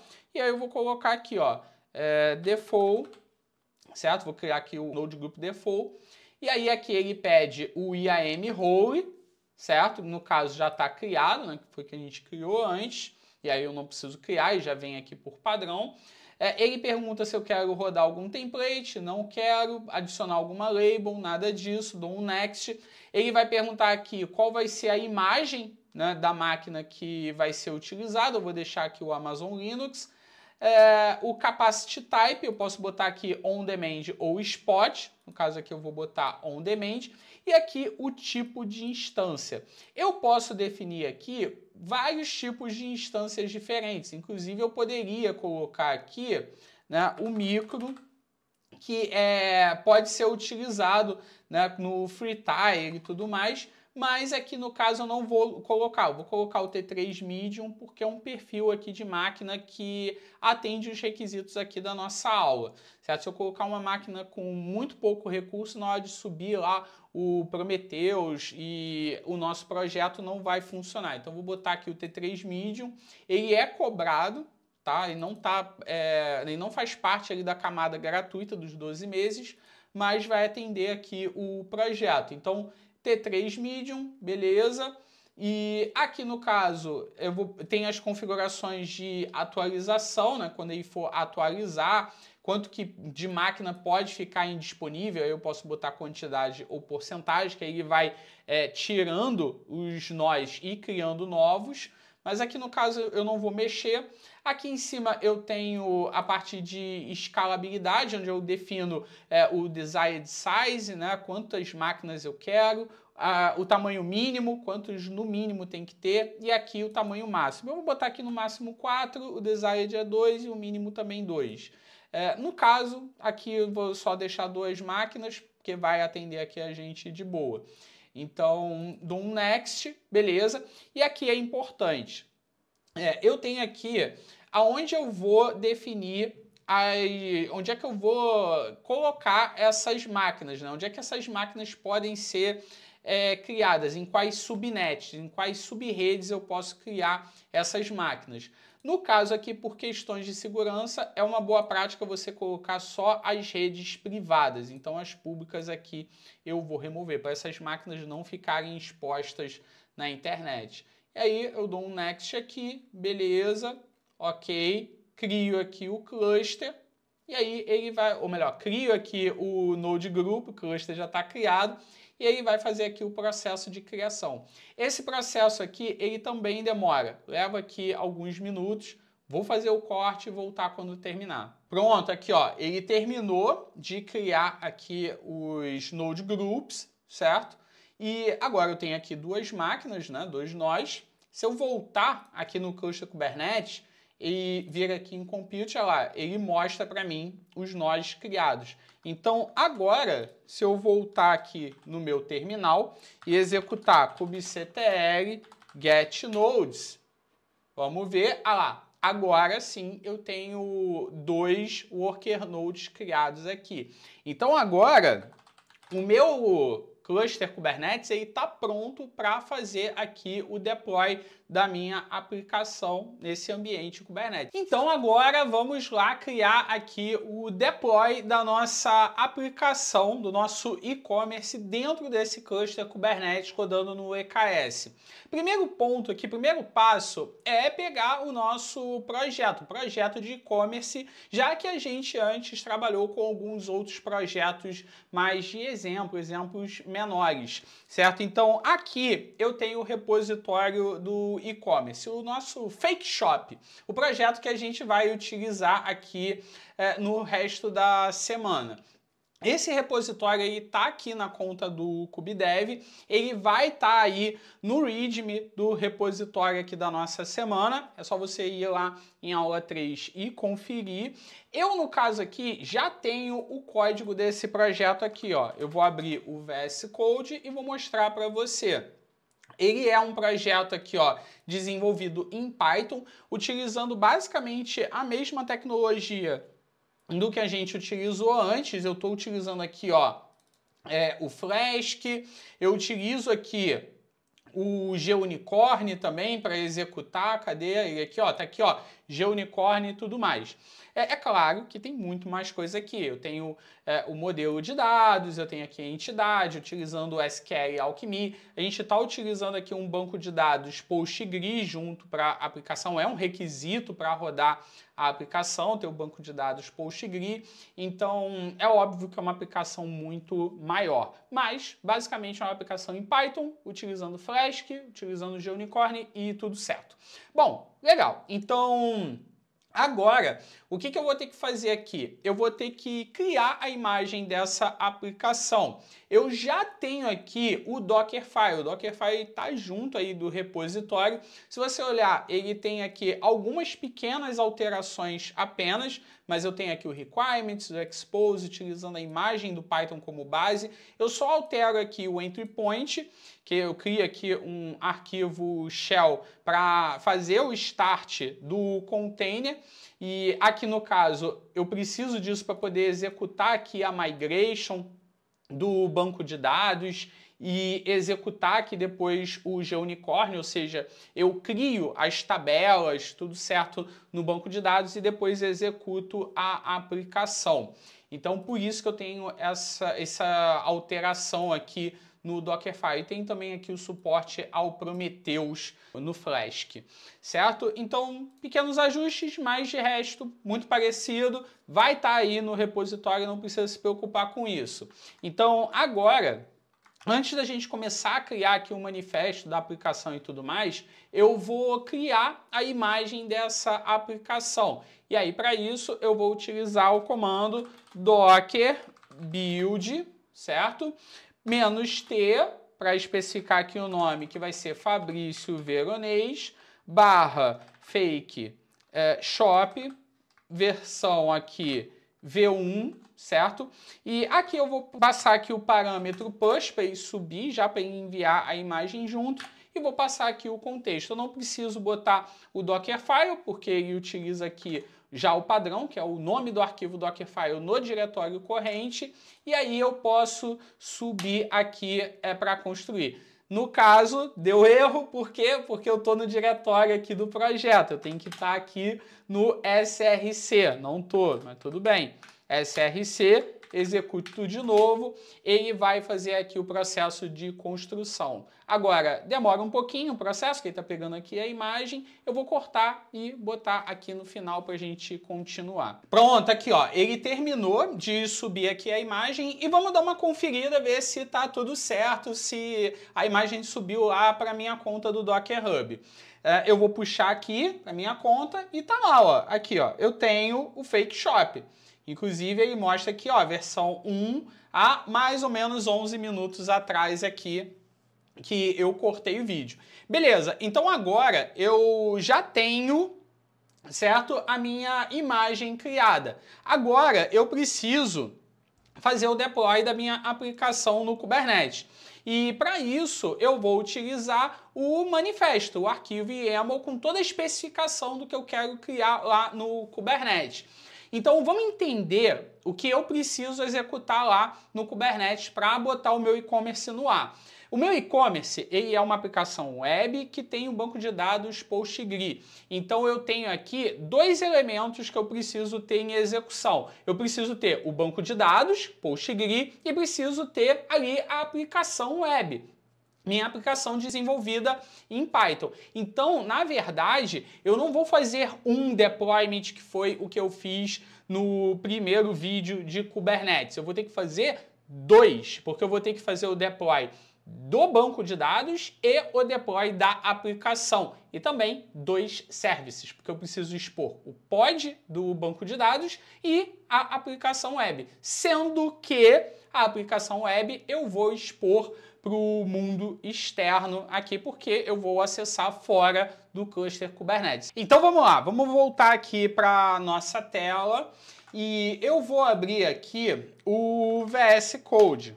Vamos lá, para poder começar a criar aqui o nosso manifesto. Aqui eu tenho o meu projeto, né, com o diretório src com todo o código. Então eu vou fazer o seguinte, como eu tenho que criar um arquivo YAML para os meus manifestos, eu vou criar mais um diretório aqui, K8s, e dentro vou colocar aqui deployment.yaml. E aí a gente vai ter aqui o arquivo para colocar todo o manifesto. Como eu disse, eu vou ter que ter dois deployments. Então eu vou começar pelo banco de dados, pelo PostgreSQL. Então vamos lá, vamos começar aqui. Vou botar aqui o API version, né? E aí eu vou botar o apps v1, vou colocar aqui o kind deployment, certo? Metadata, vou colocar aqui o nome, né, da aplicação, que no caso vai ser o PostgreSQL, e você pode estar até pensando, pô, Fabrício, mas eu preciso subir no Kubernetes, não posso botar ali um serviço de banco de dados, um RDS, ou enfim, um banco de dados fora? Pode, não tem problema nenhum. Mas aqui a gente vai trabalhar com banco de dados dentro do cluster Kubernetes. E aqui eu não vou precisar colocar nenhuma label e eu vou definir aqui o meu spec, a especificação do meu deployment.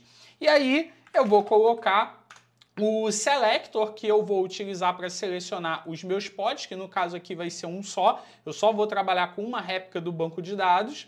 E aqui eu vou definir o match label como app postgre. Lembrando, esse cara aqui, ele tem que ser igualzinho a label que eu vou declarar no meu pod, no template do meu pod. Declarei aqui. Agora eu vou colocar aqui o meu template, certo? Para poder declarar aqui a estrutura do meu pod. E aí, vou botar aqui o metadata de novo, certo? Definir aqui as labels como app postgre, ok? Vou definir aqui o spec com a especificação dos containers que eu vou ter no meu pod, que no caso aqui vai ser só um container, eu não vou ter mais de um. Eu tenho que definir o nome aqui do meu container, que no caso vou botar como postgre, e a imagem que eu vou utilizar. Como é que eu sei qual imagem que eu vou utilizar? Eu posso pegar no Docker Hub. Então eu volto aqui para o Docker Hub e eu vou abrir aqui uma nova aba e vou procurar aqui. Vou procurar aqui, ó, postgre S.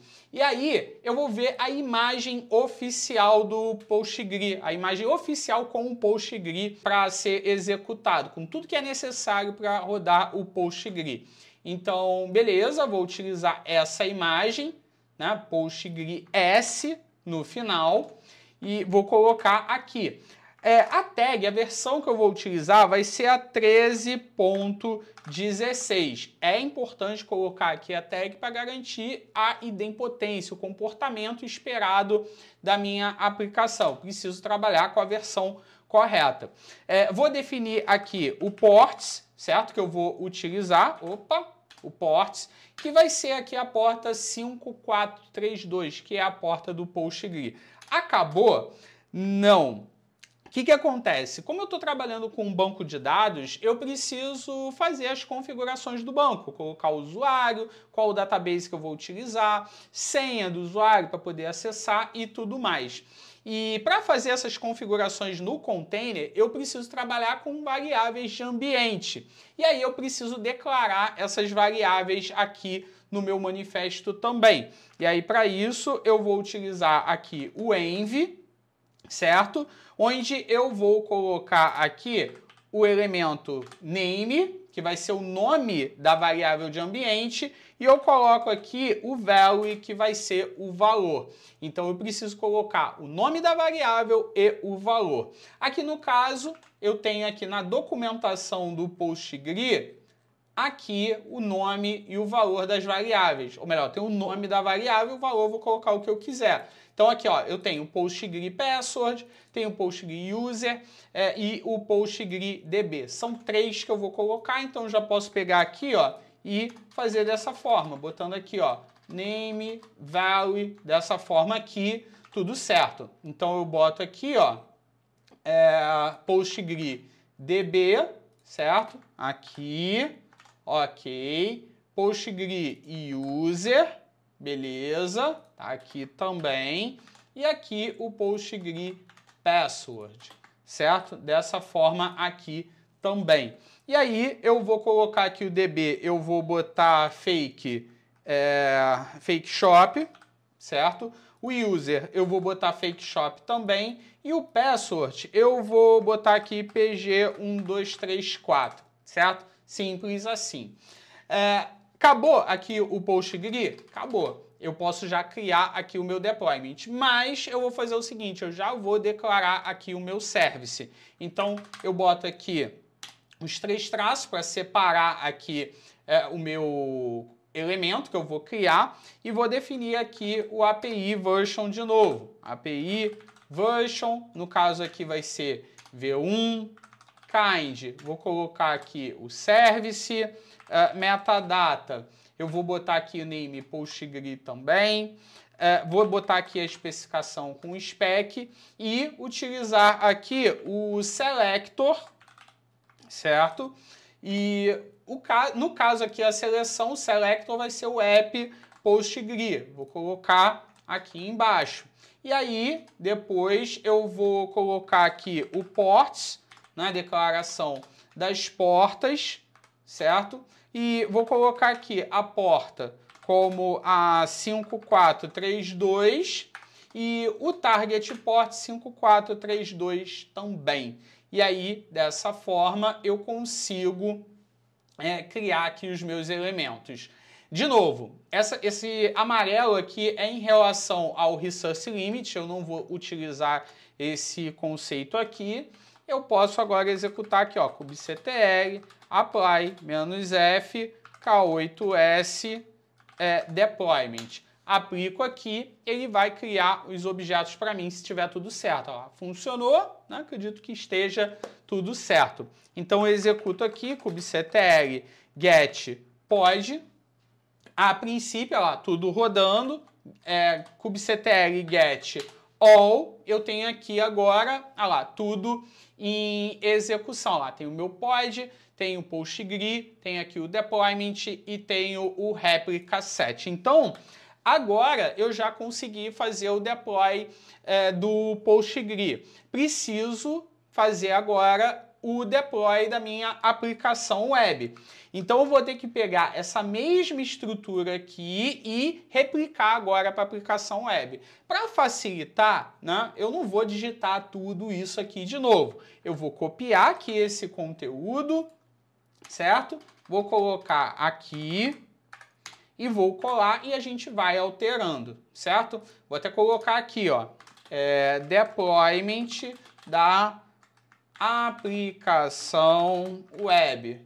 E aí eu boto aqui em cima deployment do PostGrid. Aqui do banco de dados, certo? E aí vamos lá. Primeira coisa, eu vou mudar aqui o nome. No caso aqui eu vou botar Fake Shop. Aqui no caso eu vou aproveitar e vou botar o app aqui também, ó, o app Fake Shop, app Fake Shop. Vou colocar aqui o nome também do container Fake Shop. Aqui na imagem eu vou alterar, eu vou botar Fabrício Veronês /Fake Shop, fake -shop e aqui V1, dessa forma. O container port vai ser a porta 5000, certo? E agora eu também preciso alterar aqui as variáveis de ambiente, que eu também tenho variáveis de ambiente aqui na aplicação. Então, deixa eu só remover esses aqui para a gente colocar certinho. E no caso aqui, eu tenho 6 variáveis de ambiente. Então, eu vou colocar aqui. Vai estar aqui no README, certo? Eu vou atualizar aqui o README com essas variáveis de ambiente. Vou colocar aqui os nomes defaults para poder utilizar. Relaxa. Mas eu preciso ter aqui... Eu posso até pegar aqui no código. Ó. Eu posso pegar aqui, ó. Aqui embaixo, ó, eu tenho alguns já. Ó. Eu tenho o dbhost, que é o endereço do banco de dados, o endereço para acessar o banco de dados, que no caso eu vou utilizar aqui o nome do service, que aí ele vai conseguir resolver aqui o endereço, ele vai acessar o service e vai acessar o banco de dados. Então boto aqui PostGrid. Eu tenho aqui o user, que eu vou colocar aqui, e no caso vai ser o que eu botei aqui em cima, que no caso, ó, Fake Shop. Vamos lá, vamos descer aqui. Eu tenho também aqui o DB Password. Deixa eu já colocar aqui tudo. O DB Password, eu tenho aqui o DB Name e eu tenho aqui o DB Port. Que no caso eu nem preciso colocar, né? Porque ele já pega aqui o default que é 5432, que eu já estou utilizando. Então isso aqui eu posso tirar, vou deixar só o DB Name e o DB Password, que no caso eu vou usar aqui o PG 1234, que vai ser o meu password. Cadê? Tá aqui, ó. Aqui o password. O name vai ser Fake Shop também. E aqui eu vou colocar uma configuração do Flask para apontar qual é o arquivo default da minha aplicação, que é o index.py. Beleza. Então, definido aqui, O container port já está aqui como 5.000, minha aplicação já está declarada corretamente. Agora eu vou mudar aqui o service, eu vou pegar aqui o nome, Fake Shop, vou mudar aqui e agora aqui a porta, o target port não vai ser esse, vai ser 5.000, a porta vai ser a porta 80, ok? E aqui eu só vou adicionar o tipo de service que eu vou usar, que no caso aqui eu coloco o type como load balancer. E aí eu já consigo configurar aqui para ser acessível externamente. Por quê? Porque como eu estou no ambiente de cloud, o EKS ele vai pegar na AWS um IP para eu poder acessar externamente.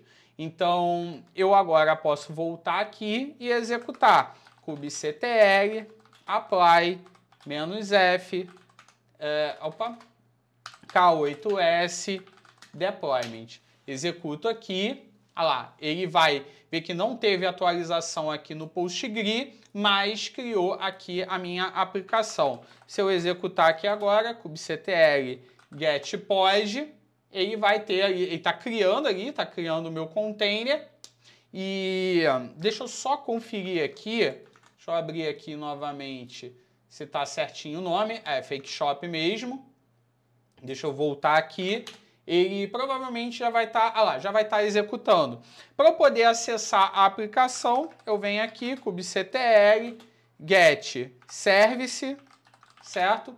E aí eu vou ter aqui, o endereço para acessar a minha aplicação. No caso, ele não me dá o IP externo, né? Ele já me dá um domínio para eu poder acessar. Então, eu copio aqui esse domínio que a AWS me fornece e aí, com ele, eu consigo rodar a minha aplicação. No caso aqui, ele está registrando ainda o DNS, demora um pouquinho, só vou dar um tempinho aqui para ele registrar e aí vou mostrar para você. Aqui, ó, beleza, ó, nossa aplicação funcionando. Primeira vez que você está olhando aí o nosso e-commerce. A ideia aqui é simular uma loja para quem cria conteúdo na internet, né? Botando aqui Fake Shop, botando aqui algumas coisas que ajudam, né? Com alguns valores também que eu peguei, né? Simulando aí o nosso e-commerce. E aí você pode vir aqui, adicionar no carrinho, fechar aqui o pedido, você pode testar aí a aplicação. Mas a gente agora conseguiu fazer o deploy da aplicação. Mas vamos fazer aqui algumas coisas e ver como vai se comportar aqui, ó. Primeira coisa, se eu olhar aqui, né, se eu vir aqui agora, ó, e acessar, beleza, tô conseguindo acessar e tal.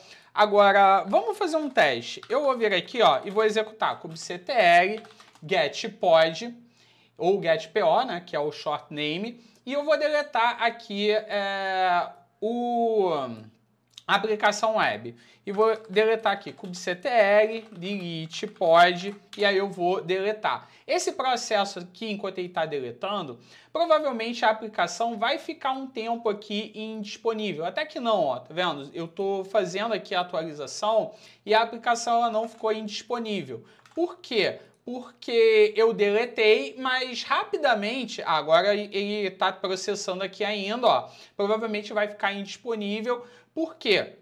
Porque como eu deletei, eu tenho um tempo, né, para esse processo de exclusão criar lá, ficou indisponível, para vir um outro pod e tomar o lugar do que eu deletei, né? O Kubernetes ele dá essa resiliência, mas como eu só tenho uma réplica e eu deletei essa réplica, tenho tempo para ele criar aqui um outro pod no lugar. Aqui no caso, putz, não é deletar, mas se eu vir aqui, ó, ele tem outro aqui agora no lugar. Agora, se eu alterar aqui o meu manifesto e aumentar o número de réplicas, deixa eu pegar aqui, ó, aqui eu vou colocar réplicas, certo? Vou botar aqui como réplicas, vou botar 4, vai, 4 já vai me atender.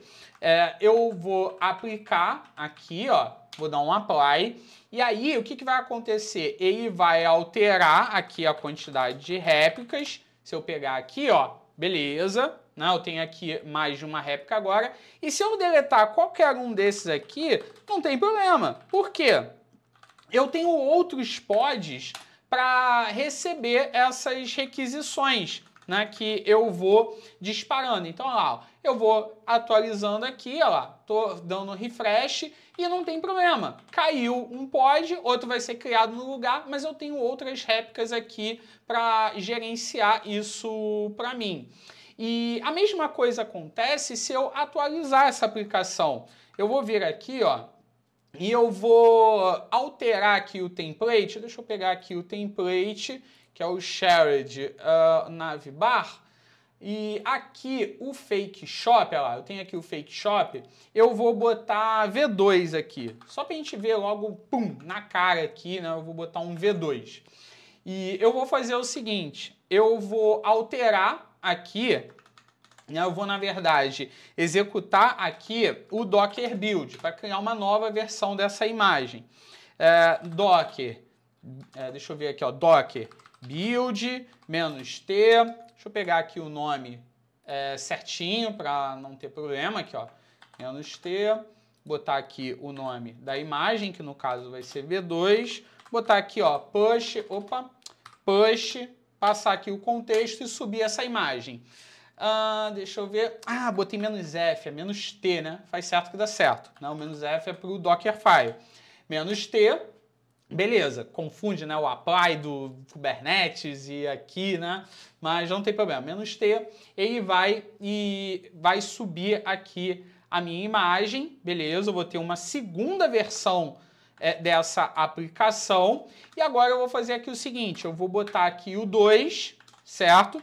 E vou atualizar aqui, ó, kubectl, apply, -f, vou subir aqui um nível de diretório, certo?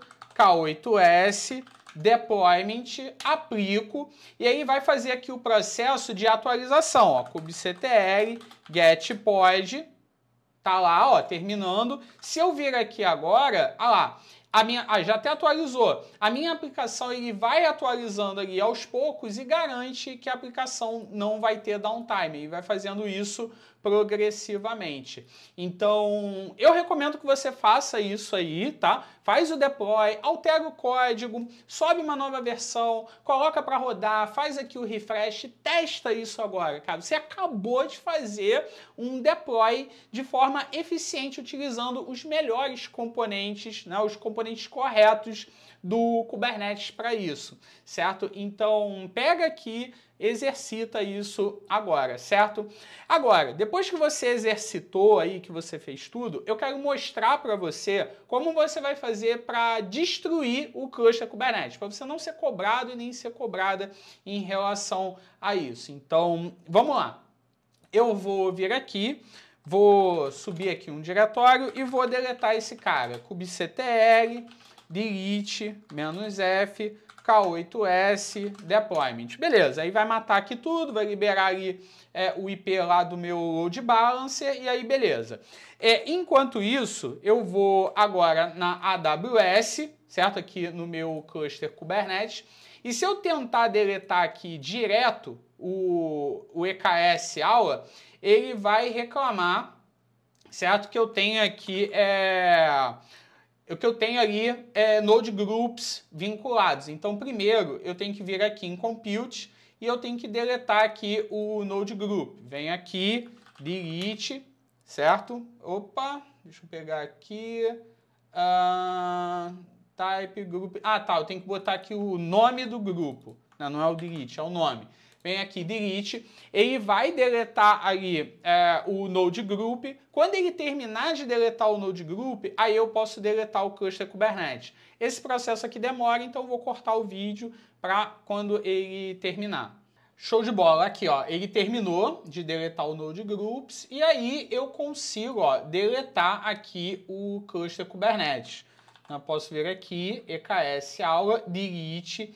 E aí ele vai deletar aqui, processo também demora, tá? Então eu vou cortar aqui o momento que ele deletar completamente aqui o cluster Kubernetes, Lembrando, é para você fazer aqui todo passo a passo. Aqui, ó, ele terminou de fazer a exclusão do cluster Kubernetes. E agora, o último passo é vir aqui no CloudFormation. CloudFormation e deletar aqui o meu cluster, ou melhor, meu cluster não, a minha stack de rede. Então, eu venho aqui, seleciono, executo aqui o delete e aí é só esperar o processo de exclusão dessa stack. E aí, com isso, você não vai ser cobrado, mais em relação ao que você está utilizando. Então, depois de fazer o deploy da sua aplicação, testar, fazer todo o passo a passo do que a gente fez aqui na aula, você faz isso para você não ter surpresa aí na sua conta da AWS. Top, né? Então, fechamos aqui mais um passo da nossa solução. Como eu falei antes, existem vários cloud providers no mercado, com destaque para AWS, Azure e GCP. Só que a AWS é, sem dúvida, o cloud provider mais utilizado pelas empresas. E é bastante recomendado que você invista o seu tempo para aprender os principais recursos e possibilidades que essa ferramenta oferece para que as nossas aplicações performem da melhor maneira. E para você colocar os seus conhecimentos de hoje em prática, eu liberei o segundo desafio aí da semana. Assim que você acabar aqui, não deixa de fazer e enviar para a gente conferir, certo?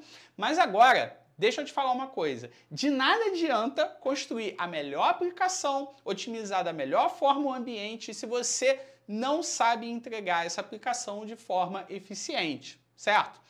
Então, na próxima aula, nós vamos entrar em uma parte crucial da cultura DevOps, que é a automação dos processos. E é nesse ponto que toda a mágica vai acontecer, porque nós vamos montar uma pipeline irada de CI/CD, ou seja, nós vamos fazer a integração contínua e a entrega contínua da aplicação, utilizando o GitHub Actions. Então, chegou a hora de você se livrar de um dos maiores tormentos no processo de criação de um software, que é o medo do deploy. Na próxima aula, eu vou te mostrar como integrar e entregar a sua aplicação ao usuário de forma eficiente, contínua e automática, diminuindo absurdamente as falhas humanas, o retrabalho e o risco da aplicação quebrar depois do deploy. É sério, cara, não perde essa aula, porque ela certamente vai te garantir boas horas de sossego e de tranquilidade. Então eu te vejo na próxima aula.